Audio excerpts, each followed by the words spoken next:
Good morning. I hope you're all okay. I thought I'd just do a quick video on breathing and breathing in time with your teacher's counting. Don't do it if it doesn't work for you. It's quite challenging to teach hypopressives and be able to create a rhythm with everyone's breath mechanics simultaneously.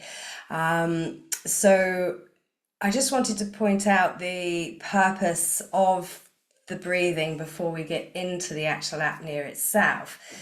It's really to calm your body and to calm your nervous system, stimulate the vagus nerve, get the parasympathetic nervous system up and running so that the tension on the connective tissues starts to release. And then with the postural positions that we're in, with the rib cage expansion that we're doing with the apnea, we're then starting to lift everything in a balanced fashion.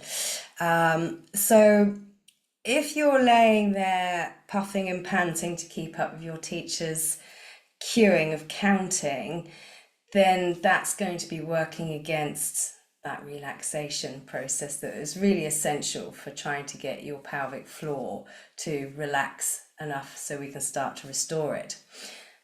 We're also trying to take your breath mechanics throughout the rest of your day as well. Average breathing is about 20,000 a day.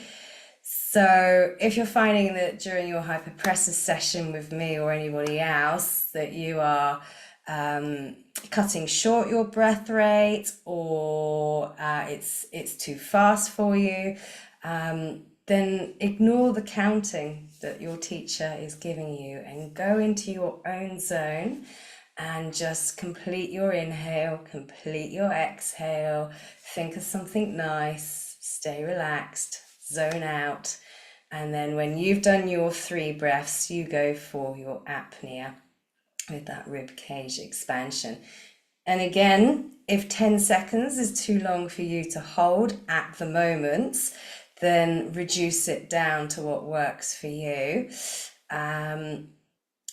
Look to increase your ability to hold your apnea over a period of time. So it takes time for brain chemistry to adjust to the increases in carbon dioxide in the body.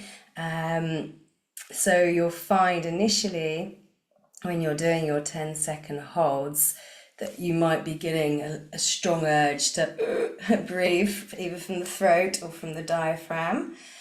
Over time, that will settle.